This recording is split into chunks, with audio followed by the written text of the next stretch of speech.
మేనమామ అంటే ఎవరు, మేనత్త అంటే ఎవరు? ఏదో మనం సంతృప్తి కోసం పిలిచి ఈమె మేనత్త ఉంటది అని అంటే మేనత్త ఎట్లా ఉంటుందో కూడా తెలియదు, మేనమామ ఎట్లా ఉంటాడో కూడా తెలియనటువంటి ఒక వాతావరణం ఇవాళ క్రమక్రమంగా వచ్చింది. మానవ సంబంధాలు క్రమక్రమంగా ఇబ్బంది పడుతున్నటువంటి తరుణంలో కస్తూరి మల్లయ్య గారు ఈ సమాజాన్ని విడిచిపెట్టి దూరంగా వెళ్ళిపోయారు. ప్రభాకర్ అడిగినప్పుడు ఇది చాలా ఇబ్బందికరమైనటువంటి అంశం. ఒకవైపు స్మృతి సభ, ఒకవైపు భోజనాలకు సమీపంలో ఉంటాం, 4 మాటలు మాట్లాడాలి, మల్లయ్య గారి గురించి మాట్లాడాలి, మానవ సంబంధాల గురించి మాట్లాడాలి, ఇవాళ సమాజం ఇబ్బంది పడుతున్నటువంటి దశ గురించి మాట్లాడుకోవాలి. వీటన్నిటి గురించి మాట్లాడేటటువంటి ఒక స్థితికి ఇవాళ ఎవరికి సమయం. చాలా ఆశ్చర్యకరమైనటువంటి పరిస్థితి. మనిషి లేకుండా మనిషి జీవించలేడు, మనిషి గురించి ఇంకొక మనిషి మాట్లాడడానికి కావాల్సిన సమయం లేదు, ఇక ఆలోచించడానికి సమయం లేదు, తెలుసుకోవడానికి సమయం లేదు. నాకు గుర్తున్నంత వరకు ఇంటికి ఎవరైనా మన ఇంటికి వస్తే, మన ఇంటికి వచ్చినప్పుడు మన ఇంట్లో ఉండే మనుషుల్ని పరిచయం చేసేటటువంటి వాతావరణంలో నేను పెరిగాను.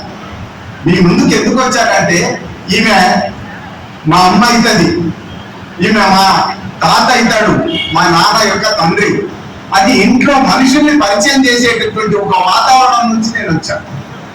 ఇవాళ ఎవరింటికి వెళ్ళినా కూడా, నాకు తెలిసినటువంటి మిత్రులు ఎవరింటికి వెళ్ళినా కూడా ఏం చేస్తున్నారంటే, ఇదిగో ఈ ఫ్రిడ్జ్ మొన్ననే కొన్నాము, ఇది అంతకుముందు 2 డోర్ల ఫ్రిడ్జ్ ఉండేది, ఇప్పుడు 4 డోర్ల ఫ్రిడ్జ్ కొన్నాం, ఇదిగో ఈ కార్లు 3 ఉన్నాయి కదా, ఇది మా వాడు నడుపుతాడు, ఇది నేను నడుపుతాను, ఇది ఇంకొకటి అని క్రమక్రమంగా ఇంటికి వెళితే సరుకుల్ని పరిచయం చేస్తున్నారు, వస్తువుల్ని పరిచయం చేస్తున్నారు, కానీ మనుషుల్ని పరిచయం చేయలేనటువంటి ఒక వాతావరణం వాళ్ళు వచ్చి ఆ మూలకుంటుంది. పాపం ఆమె ఇబ్బంది పడుకుంటూ మన అమ్మ, మనల్ని కన్న అమ్మ మంచం మీద పడి ఉంటుంది.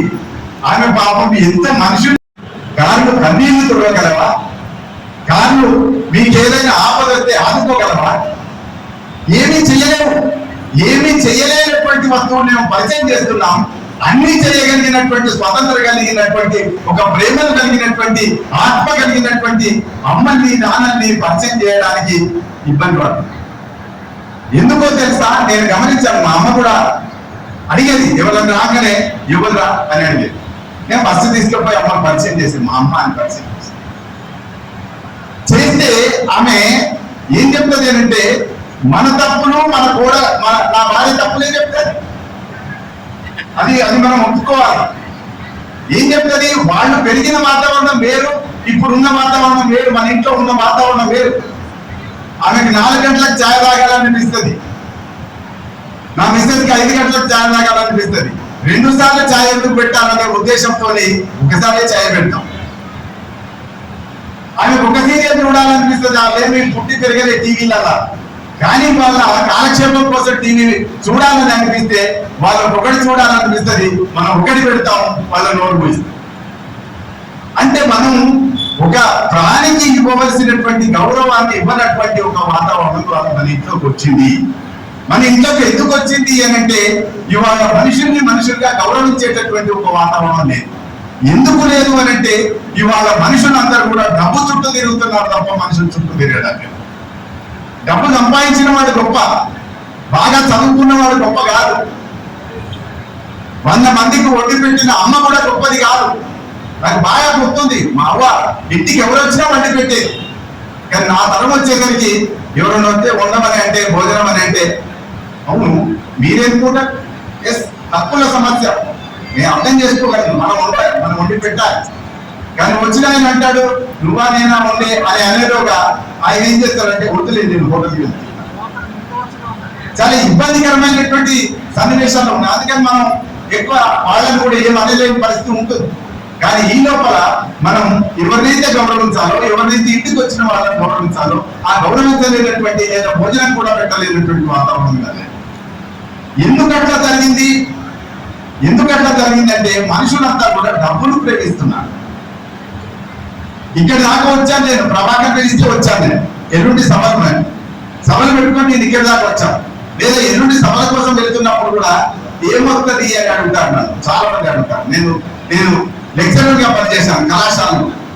లెక్చరర్ గా పనిచేసినప్పుడు మీటింగ్ వెళ్తూ ఉంటే మా ఫిజికల్ డైరెక్టర్ ఒక ఆయన పరశురామన్, ఆయన అడిగాడు, అన్న నువ్వు అంటే ఆంటే సభలు వస్తుంటావు కదా, ఆయన పోయినందుకు ఎంత రెడీ కదండి, ఏమి ఇయ్యను నా పైసలు పెట్టుకొని పోతాను నేను అన్నాను.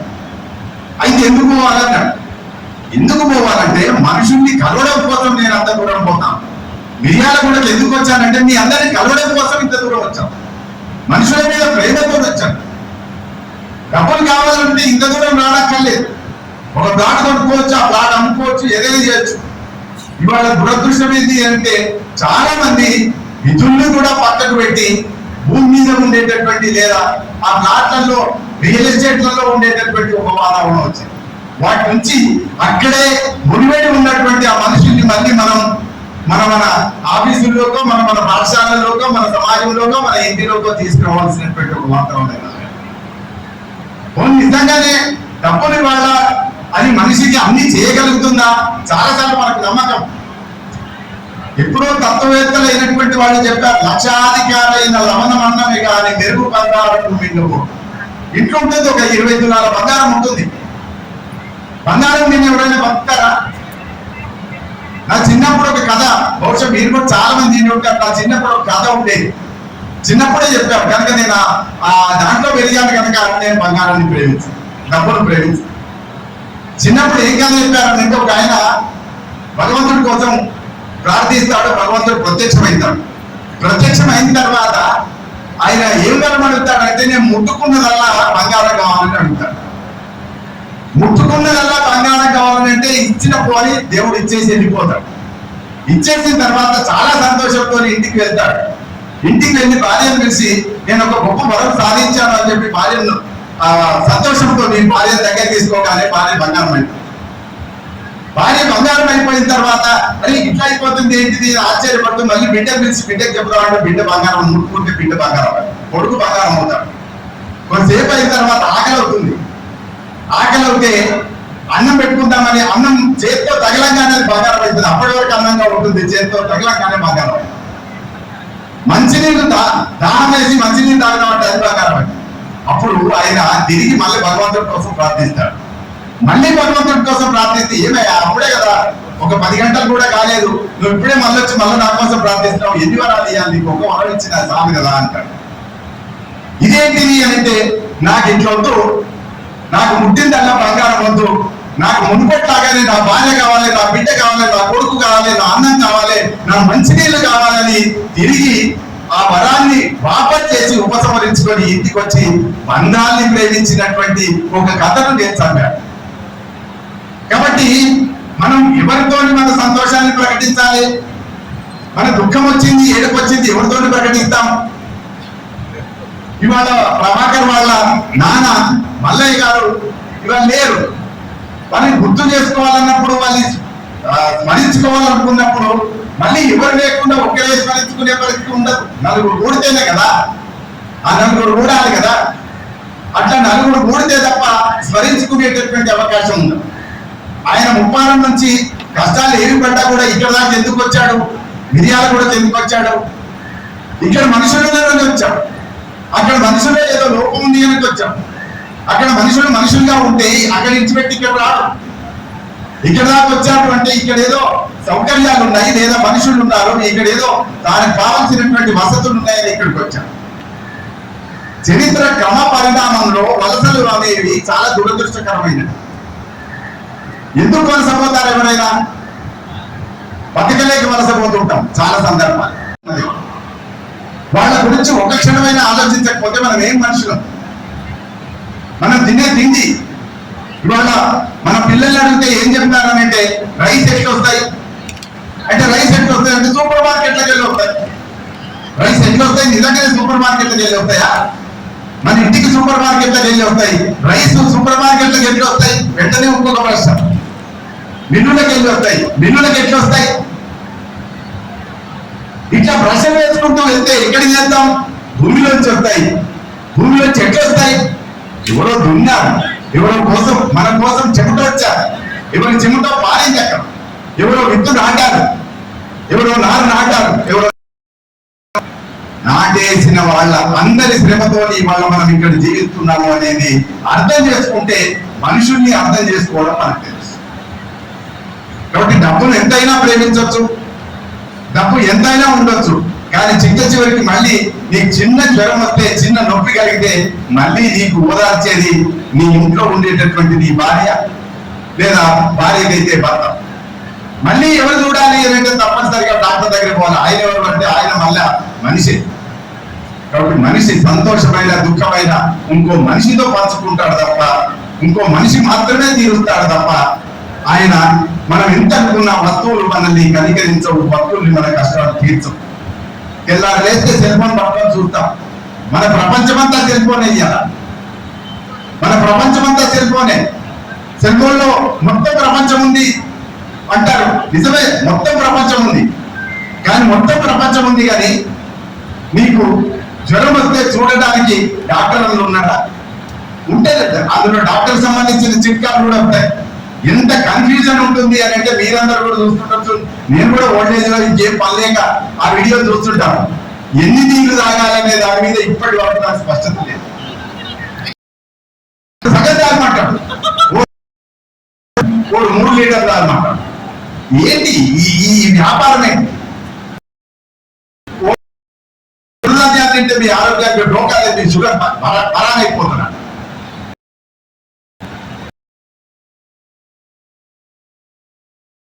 ఇక్కడికి వచ్చి మాట్లాడే ప్రయత్నం చేస్తే ఒక సిద్ధారెడ్డి ఏమో మనసు కేంద్రంగా పెట్టుకొని చేరుకోవడం కోసం ప్రేమతో మాట్లాడేటటువంటి సిద్ధారెడ్డి ఒకరు ఉంటారు.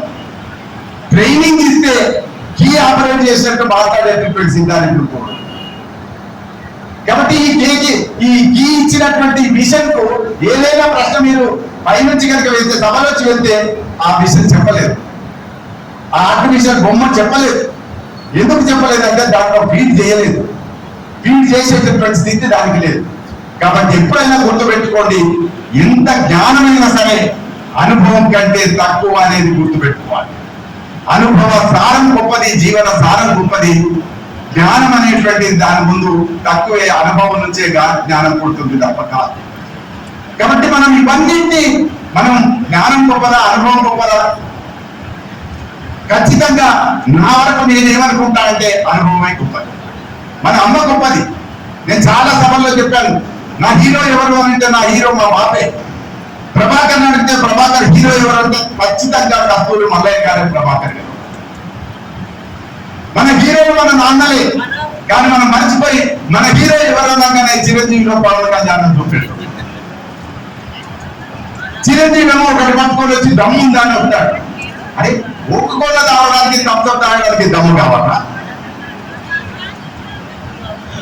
పవన్ కళ్యాణ్ హీరో ఉంటాడు, అది తెల్లారు వేసి మళ్ళా నిన్నటి దాకా ఒక రోజు చేకుడు వేయరా చెప్తాడు, ఒక రోజు ఇంకేదో చెప్తాడు, ఒక రోజు చేసేది చెప్తాడు. ఇవాళ వచ్చి నిండా సార్వ కప్పుకొని వ్రతం చేసుకుంటూ దీక్షలు చేసుకుంటూ కూర్చుంటాడు. ఆయన కూర్చొని ఆయన స్వేచ్ఛ ఉన్నది, ఆయన స్వేచ్ఛ నేను అగౌరవపరచట్లేదు. కానీ నేను అంటున్నది ఏంటిది అంటే, మనం ఏదైనా సరే మనుషుల కోసం చేయగలిగేటటువంటి పరిస్థితి ఉండాలి, మనుషుల నుంచి నేర్చుకోగలిగే పరిస్థితి ఉండాలి. మిషన్ల ద్వారా గుర్తించేటటువంటి పని ఏదైతే ఉందో అది సగం మాత్రమే ఉంటుంది, అది హాఫ్ ఫినిష్డ్ గా ఉంటుంది. మళ్ళీ ఒక్కొక్క మనిషి దాంట్లో ఒక చిప్పు పెట్టేదాకా లేదా దానికి ట్రైనింగ్ ఇచ్చేదాకా అది ఒరిజినల్ గా ప్రవర్తించే అవకాశం ఉంది. వీటన్నిటి మధ్యన మనం ఇవాళ చాలా కష్టంగా మన పిల్లల్ని కాపాడు. చాలా సున్నితమైన విషయం ఇందాక సార్ చెప్పారు. చిన్న చిన్న విషయాలకు వాళ్ళు చంపడమో లేకపోతే వాళ్ళు చచ్చిపోవడం, చాలా చిన్న విషయాలకు చచ్చిపోతున్నారు. నాకు తెలిసి మన ఏ మనిషి సాయం లేకపోతే ఎట్లుంటుంది అనే దానికి ఇది ఒకటి చెప్పి నేను ముగిస్తాను. జంధ్యాల భారతి అని ఒక జర్నలిస్ట్ ఈ మధ్య చనిపోయింది. ఎవరికైనా జర్నలిస్ట్ ఉంటే తెలిసి ఉండొచ్చు.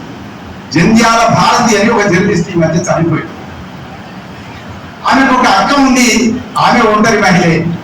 ఈమె ఉంది, ఈమె ఒంటరి మహిళే. రకరకాల కారణాల వల్ల ఒంటరిగా జీవిస్తున్నారు. చెరొక అపార్ట్మెంట్ అయితే ఉంది.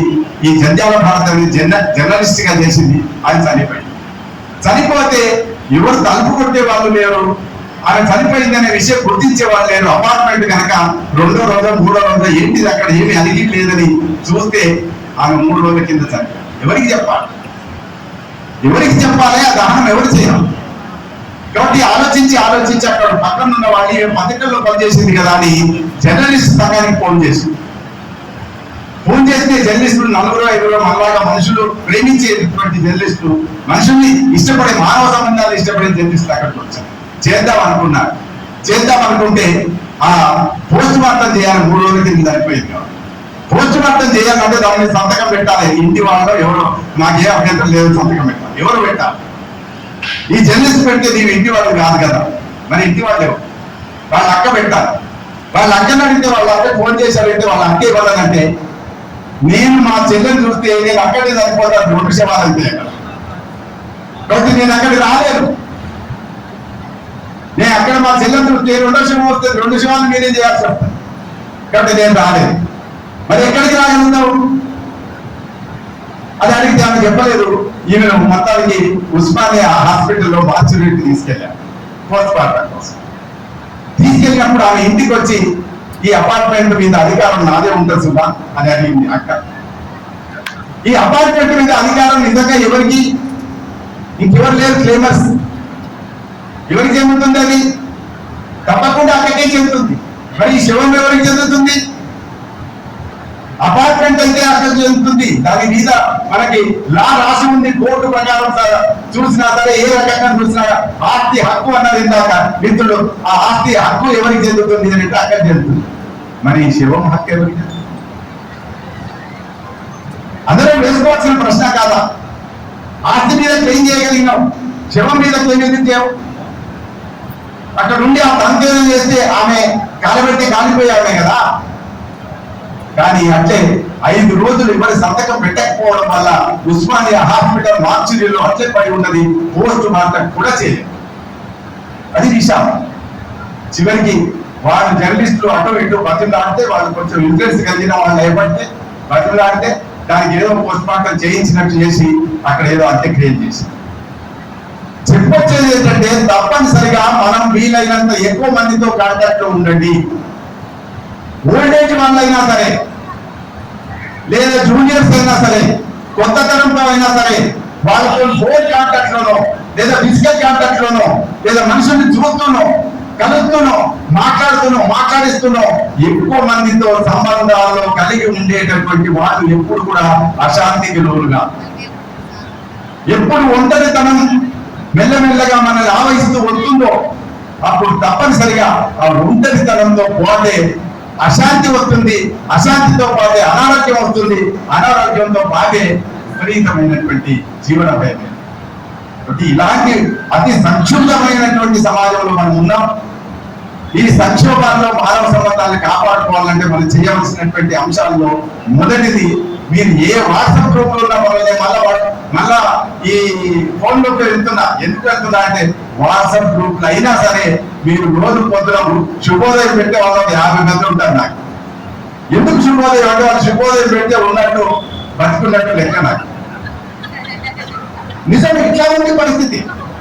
అకస్మాత్తుగా నాకు ఒక మిత్రుడు శుభోదయం పెట్టి ఒక రోజు మానేశాడు. 3 రోజులు చూశాను ఏమైంది అని. 3వ రోజు తెలుసుకుంటే తెలిసింది ఏంటంటే ఆ మిత్రుడు చనిపోయాడు. నిజంగా చనిపోయాడు. కాబట్టి మీ ఏ కోణంలో అయినా సరే, వాట్సాప్ లో అయినా సరే, ఇతరత్ర అయినా సరే, ఫోన్ లో అయినా సరే, లేదా మనం వీలైతే మన పక్కింటికి వెళ్ళి కలిసి అయినా సరే, ఎప్పుడు మనుషులతో ఉండడం వల్ల మనిషికి దొరికేటటువంటి ఒక ఆనందం, ఒక సంతోషం, ఒక ప్రశాంతత ఇంకెక్కడా దొరకదు అనేటువంటిది మరొకసారి మీకు చెబుతూ, కస్తూరి మల్లయ్య గారిని తప్పకుండా ఇవాళ నేను గుర్తు చేసుకొని ఈ 4 విషయాలు మీతో పంచుకొని, ప్రభాకర్ మాటలు కాదనకుండా నేను ఇక్కడ దాకా వచ్చాను. ఇందాక పెద్దలు అన్నట్టుగానే మీ అందరినీ చూసేటటువంటి అవకాశం, 4 విషయాలైనా సరే మాట్లాడే అవకాశం వచ్చింది. నిజానికి చాలా భోజనం ముందు మాట్లాడడం నాకు కూడా కష్టంగా, ఎందుకంటే నాకు మీతో పాటు నాకు కూడా ఆకలి, అందరికీ ఆకలి ఉంటుంది. ఆకలి అందరి సమానమే. కాబట్టి వీటన్నింటినీ దృష్టిలో పెట్టుకొని ఆకలి కూడా మర్చిపోయేటటువంటి వ్యవస్థ ఏదన్నా ఉంటే అది మళ్ళీ మనిషి దగ్గరనే ముచ్చట పెడుతున్నప్పుడు ఆకలి తెలియదు. కాబట్టి ఒక మనిషితో ముచ్చట పెడుతున్నప్పుడు చాలా తిని మాట్లాడుకోవచ్చు కదా అంటది మా అమ్మ నేను మాట్లాడుతుంటే మా అమ్మ ఏమనేది అంటే తిని మాట్లాడుకోవచ్చు కదా. తింటా అని అన్నప్పుడు పోయి ఫ్రెండ్ పోతాడు. ఉంటుంది. తింటా తిని వస్తా అది అన్నం అనుకో, ఈ రెండు అయితే నేను వస్తా అని వెళ్ళిపోతాను. కాబట్టి ముచ్చట అనేటువంటిది, మాట అనేటువంటిది గొప్ప ఆనందాన్ని ఇస్తుంది. మనిషి యొక్క ముఖం, చూపు, కలయిక, సముఖం చాలా గొప్పది కనుక ఇవన్నీ దృష్టిలో పెట్టుకొని నిరంతరం మనుషుల గురించి ఆలోచిద్దాం. మనుషులు ఎవరైనా చనిపోయినప్పుడు అక్కడి దాకా వెళ్ళి 2 పూలు అర్పించి, వెనకడికి చెప్పారు ఎక్కడికైనా వెళ్తే ఆ కట్టే దాని మీద వేసి రావాలి. పాత పల్లెటూరు వాళ్ళకి తెలిసి ఉంటుంది. అక్కడ దాకా వెళ్ళి ఊరంతా వస్తే చాలా గొప్ప విషయం. నాకు ఊర్లలో సంస్కృతి చాలా ఇష్టం. ఊరేగింపు అంతా జరిగి అక్కడ దాకా వెళ్ళినాక మరి అవసరం ఇంటికి రారు. వాళ్ళందరూ కట్టెపెట్టి జరిగిన తర్వాత ఈయన కూడా ఎడమ చేత కుడి చేత పెట్టుకుంటే మనం నష్టపడు. ఎడమ చేత ఒక కట్టె తీసి దాన్ని వేసి అప్పుడు ప్రశాంతంగా ఏమనుకుంటాడు ఆయన అంటే ఇవాళ ఆయన ప్రాణం ప్రశాంతంగా పైకి వెళ్ళిపోయింది అంటే ఆయన ప్రాణం ప్రశాంతంగా పైకి పంపించడంలో నీ కట్టె కూడా సహాయం ఉంది అనేది గుర్తుపెట్టుకునేటటువంటి ఒక సంస్కృతి ఈ తెలంగాణలో ఉంది, ఈ గడ్డ మీద. కాబట్టి ఆ సంస్కృతి మనం కాపాడి ఎవరైనా చనిపోతే పోదాం. ఇవాళ్ళే ఎందుకు సభ పెట్టిందని నేను 10 సార్లు ప్రశ్నించుకున్నాను. కానీ దురదృష్టం ఏంటిది అని అంటే మనం అయితే చౌలోనన్నా కలుసుకుంటున్నాం, లేకపోతే నీళ్ళన్నా కలుసుకుంటున్నాం. ఎంత దుర్మార్గమైనటువంటి స్థితి వచ్చింది. పెళ్లినాడు కలుసుకుంటాం, పెళ్లినాడు కలుసుకొని మీ పాత వచ్చేప్పుడు మీరు మాట్లాడుతుంటే మీ అబ్బాయి కారులో వస్తాం, మీ అబ్బాయి ఏమంటుంటే అమ్మ పోదామే అంటే మీకు 5 నిమిషాల టైం కూడా ఇవ్వడు. నాకు ఆఫీస్ ఉంది అంటే మీరేమో ముచ్చట్లో ఆనందపడుతుంటారు, ఆయన ఇంటికి వెళ్ళి మళ్ళీ సెల్ ఫోన్ చూసుకోవడంలో ఆనందపడతారు. అంటే ఆనందాన్ని మారిపోయింది, ప్రయాణం చేసి మారిపోయింది. కాబట్టి ఈ దశలో మరీ నేను చెప్పేది ఏంటంటే మానవ సంబంధాలను కాపాడుకుందాం. ఒక మనిషిని ఇంకొక మనిషి ప్రేమించడం అనేది అది అంత తొందరగా పోయేది కాదు. నాకు తెలిసినంలో నాకు ఒక ధైర్యం ఉంది.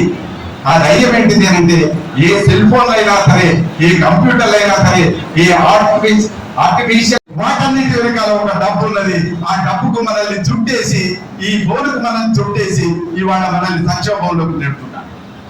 కనుక ఇవాళ మానవ సంబంధాలన్నీ కూడా సంక్షోభంలో పడ్డాయి. మన ఆరోగ్యం సంక్షోభంలో ఉన్నది, ప్రజా ఆరోగ్యం సంక్షోభంలో ఉన్నది.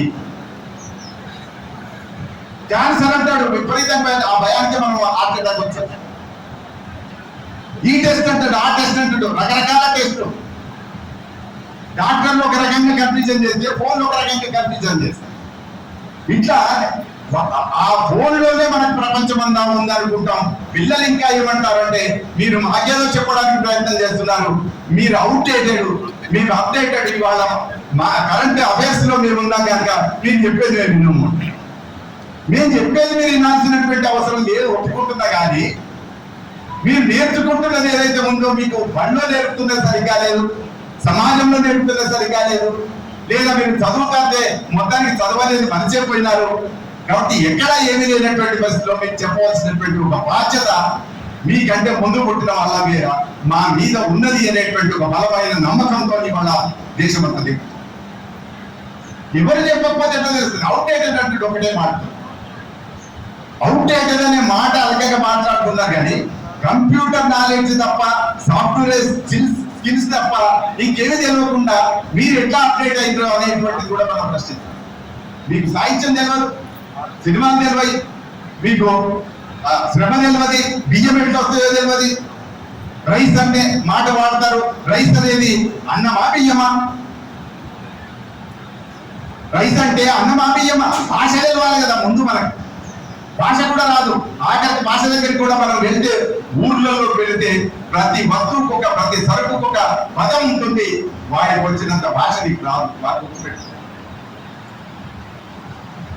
కాబట్టి మనం చాలా విషయాలు మాట్లాడుకోవడానికి అనేక అంశాలు ఉన్నాయి. ఈ అనేక అంశాలలో ఇవాళ మానవ సంబంధాలు అనేటువంటి చాలా ఇబ్బందికరంగా మారినటువంటి పరిస్థితి ఏర్పడ్డది కనుక మనం మాట్లాడుతాం. పోనీ డబ్బు అన్ని చేస్తుంది అని అనుకుంటే ఒక కవి రాశాడు, డబ్బు అన్ని చేస్తుంది అనుకునేది కరెక్టే కావచ్చు అని అనుకుంటున్నారు. మీరు ఈ నమ్మకంతో ఉన్నారా? గాళ్ళు తడవకుండా సముద్రం దాటవచ్చు. ఒక కవి చిన్న 4 పంక్తుల్లో జీవితాన్ని ఆవిష్కరించాడు. గాళ్ళు తడవకుండా సముద్రం దాటవచ్చు, కళ్ళు తడవకుండా జీవితం దాటలేవు అన్న. కాళ్ళు తడవకుండా సముద్రం దాటవచ్చు, కళ్ళు తడవకుండా జీవితం దాటలేవు అన్న. అంబానీ అయినా సరే, అదానీ అయినా సరే, 2,000 కోట్లు 5,000 కోట్లు పెట్టి పెళ్లి చేయొచ్చు కాక, దానికి అద్భుతంగా మీడియా ప్రచారం ఇచ్చి ఉండొచ్చు కాక, ఆ మీడియా ఇచ్చినటువంటి ప్రచారం ఏదైతే ఉందో దాన్ని చూసి మన అందరి ఇళ్లలో కూడా చర్చ అదే ఉంటది. ఇట్లా చేసిందంటే అట్లా చేసిందంట. నిజమే, అతని పెళ్లి విశేషాల గురించి మాట్లాడుకునేది మన వస్తు అయింది, వస్తు చేశారు. నిజానికి మన ఇంటి గురించి మనం మాట్లాడుకోవాలి కదా, కస్తూరి మల్లయ్య గురించి మాట్లాడుకోవాలి కదా. మనం కస్తూరి మల్లయ్య గురించి మాట్లాడుకోకుండా అంబానీ ఇంట్లో జరిగిన పెళ్లి గురించి మనం ఎందుకు మాట్లాడుకోవాలి? టీవీలు మనల్ని అటువైపు డ్రైవ్ చేస్తారు. అంటే మిమ్మల్ని దిశ మార్చి మిమ్మల్ని ఇబ్బందికరమైనటువంటి అంశాల్లోకి మళ్ళించినటువంటి ప్రత్యేకత ఇవాళ ఈ మీడియాకు వీటి చుట్టూ. కాబట్టి నిజం తెలుసుకోవడం అనేటువంటిది కూడా ఇవాళ ఒక అవసరం, సత్య శోధన అనేటువంటిది కూడా ఇవాళ అవసరం. కాబట్టి వీటన్నిటి మధ్యన మనం మళ్ళీ ఆలోచించి మనుషులు మాత్రమే ఎప్పుడైనా కాపాడగలుగుతారు, మనుషులు మాత్రమే ఎప్పుడైనా గుర్తించగలుగుతారు. ఒక గొప్ప ఆనందం కలుగుతుంది మనకు తెలిసిన వాళ్ళు కనబడితే. నేను ఇవాళకి క్రెడిట్ కార్డు తీయలేదు, ఇవాళకి అదేంటో ఏటీఎం కార్డు తీయలేదు. నాకు వెళ్ళినప్పుడల్లా బ్యాంకులో అడుగుతారు, మీరు ఇంత పెద్ద ఎంప్లాయీ అయి ఉండి ఏటీఎం కార్డు తీసుకోవచ్చు కదా సార్ అంటారు. ఏటీఎం కార్డు తీసుకుంటే మీరు నాకు కనబడతారా సార్ అని నేను అడుగుతాను. వెంటనే ఆయన పడిపోతాను. ఏటీఎం కార్డు తీసుకుంటే మిషన్ కనబడతారు కానీ మనిషి కనబడదు. మిషన్ కనబడడం మన ఆనందమా, మనిషి కనబడడం ఆనందమా? మనిషి మనల్ని గుర్తుపడతారు, మిషన్ గుర్తుపడతారు. నువ్వు వచ్చినా సరే, నీ తరపు నుంచి నీ కార్డు ఎవరైనా దొంగిలించి వాడు వచ్చినా సరే వాడు గుర్తించారు. మిషన్కు గుర్తించే శక్తి లేదు, కానీ మనిషికి గుర్తించే శక్తి, మిమ్మల్ని ప్రేమించే శక్తి ఉంది. నువ్వు కాదని అంటాడు.